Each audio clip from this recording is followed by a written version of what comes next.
You've probably used the Notion app like many of us, but have you ever wondered how it works under the hood? Notion uses linked trees for its data representation, client-side queues, and other interesting concepts like live updates for multiple users. So how is this all implemented on a lower level? Well, that's what we're going to explore in this video. If you're interested in this type of content where we're analyzing the underlying tech of popular apps and platforms, make sure you join the channel so that I can make sure YouTube notifies you whenever a new video is out. And now let's get started. So we're gonna start our journey by first taking a look at the data model that Notion uses to build its UI. And data models are quite important in modern applications because they're tightly coupled with the architecture and how customers are going to perceive your app, how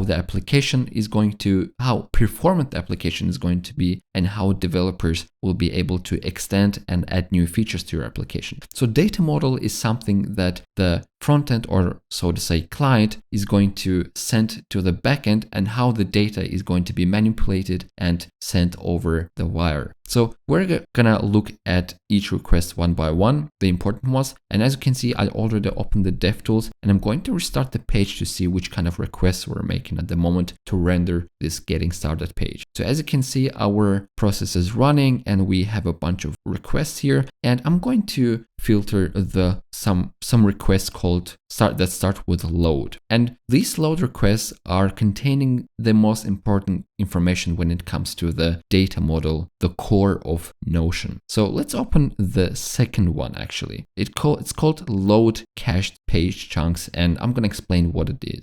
So we can also open the first one actually. The most important is this one, record map. So what is a record map and what does it have? Record map has a block, so a list of array of blocks, and blocks are simply objects. So Notion released this amazing article explaining how their backend and how they were thinking through when building this data model. So basically, Notion consists of Lego blocks. Just imagine a Lego block that you put together and you build Notion. In fact, you didn't build Notion, but everything that you're writing inside Notion, for example, this getting started node, is a collection of Lego blocks. And everything that you see here, this bold text, this emoji, this to-do list, so to say, this video, everything is a record block, or let's say a Lego block, right? And every Lego block or record block, now switching to the real terminology, consists of an ID. It consists of properties, for example, title, whether it's checked or not, and content. So ID is just a unified ID, and they're most likely using this package, something like this, to generate new IDs on the fly. Because whenever you're typing a new sentence like this, Notion automatically creates a new block on the front end. And since you're not updating this block on the database level, you're not able to come up with a unique ID by yourself. So you're going to rely on some NPM packages. And why do we need this UUID? Well, it's important to make sure that the IDs are universally unique. So this is a standard. And as you can see, if you generate 10 trillion unique IDs, there's a very, very low chance that there's gonna be a collision. So it's a good practice to use this UUID, and make sure whenever you're generating any data that has an ID on your client, you're using this kind of packages, all right? So as we saw, it has this structure, and just to validate our idea, we're going to go back to our DevTools, and let's open this one and open and see what it has inside for us. So we're gonna see properties, and it has title, and it says welcome to Notion, right? So it's this part, and it doesn't have any, how was it called, children, right? Or content. So it doesn't have any nested data. I'm pretty sure these ones, or even this one that's expanding, it's gonna have children. But what our record has, so welcome to Notion has, well, it definitely has a parent ID, C617. It also has its own ID, which was generated on the fly when it was created. And let's actually find this parent, and let's see why is it even a parent. So a C617. Let's close this one. So C617 is here, and I found it. And if I open this, you're gonna see that this is also just a normal block, and it's called, well, getting started. Seems like this block is simply a child of the parent block, and they're kind of bound together. All right. So as you can see, this kind of gives us an idea that Notion's model or data representation is kind of a tree, because it has its own ID, but it also has content, which are also other IDs, and they're interconnected. Well, I was really curious, like, okay, so how do we call this data structure? And well, obviously it kind of gave me an idea that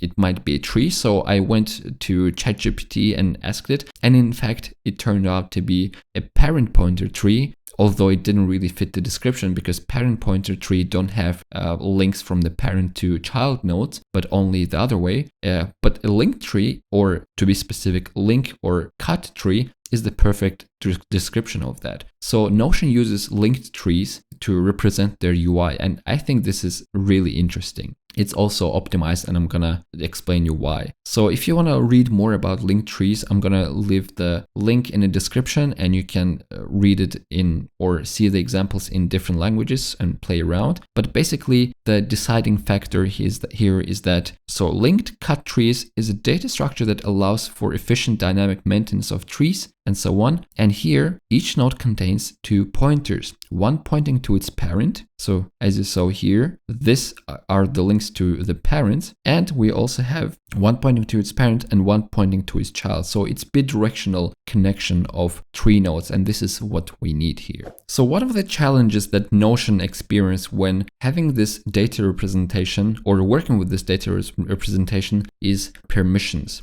So if we go back to the application, each field here can have separate permissions. So I might be able to edit this line or tick this off like I did now, but I might not be able to tick this one off because it's restricted by the creator of the page, or rather the block. All right. And how do you cascade this in a data model like a linked tree? So let's say we have such a tree of nodes, and M stands for Mark or Marcus, I don't mind. A stands for Anna, right? So the page was created by Mark, and a child node was also created by, or Anna has also a permission to the child node. So the parent node has permissions for Mark, but one of the child nodes has permission for a different person. So now the question is, how do these children find out which permissions the parent has? Because if you want to modify this child, let's say we have like a drop down like here, or how's it called? Accordion, right? Accordion. To show this child, we obviously need to show the parent as well. And how do we know that we can do that for a certain user? So this was kind of a restricting factor for Notion, and that's why they indeed came up with this bidirectional communication, like you see here. So children are able to look up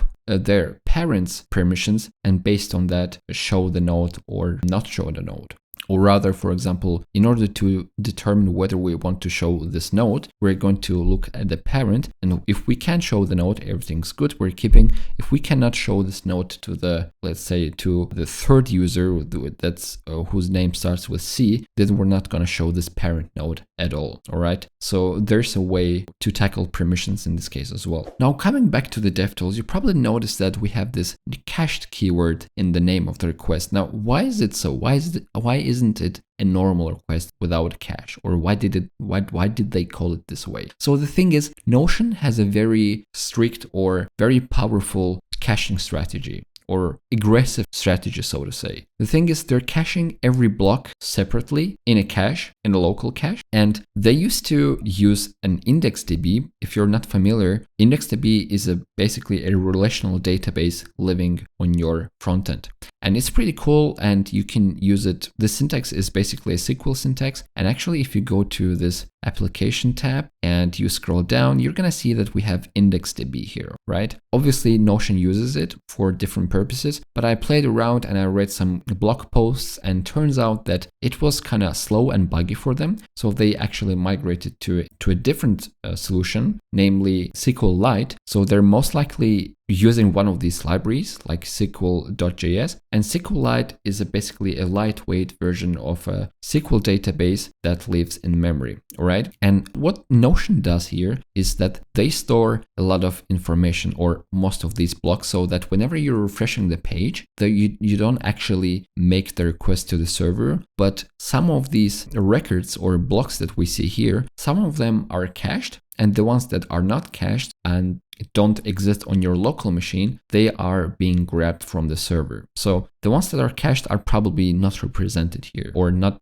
shown here. That's my assumption, but I might be wrong. And this leads us to the next question, namely, how does Notion update the records? For example, when I click this or check this, what happens then? So let's see. I'm gonna remove the filter and I'm gonna check this. And we have with this called save transactions. Right, and I'm gonna open this and we see the payload and we have one item inside and the operation is this. So we probably updated the table block and the command name is update and the properties or the arguments of the first element is checked yes, which is in fact true. Now, why is it called save transaction? You see, Notion built a very interesting model for updating the data on the page. So all the updates that the user does are combined together, probably in some certain time frame. Like, for example, when I checked this, we first of all added a checkbox and we changed some styles on the item itself as well.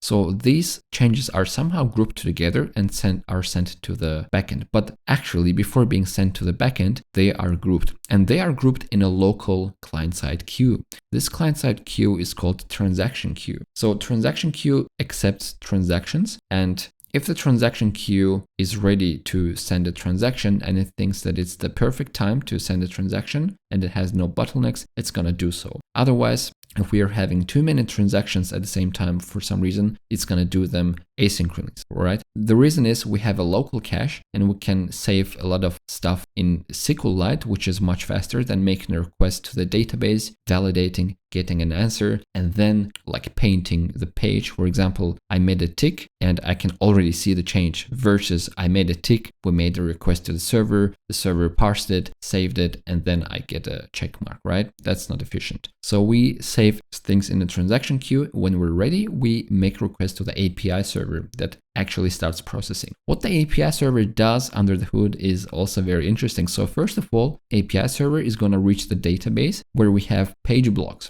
So the cool thing is that this whole page that you see here, so, and as you can see, you have many pages here, or you can have many pages, they are also blocks. They're also blocks, and that's why the API is gonna fetch the page, or it's like the root block for you. We're gonna fetch that, and then we are also sending the transaction changes. So we're gonna add these changes to the page block or the copied page block, and then we're gonna compare them. They compare it for various reasons to validate that this is actually a legit change on the page and if the user actually had the permissions and so on. After this has been validated, we are basically sending, or actually from here, the API server sends a success message back to the client and it's 200.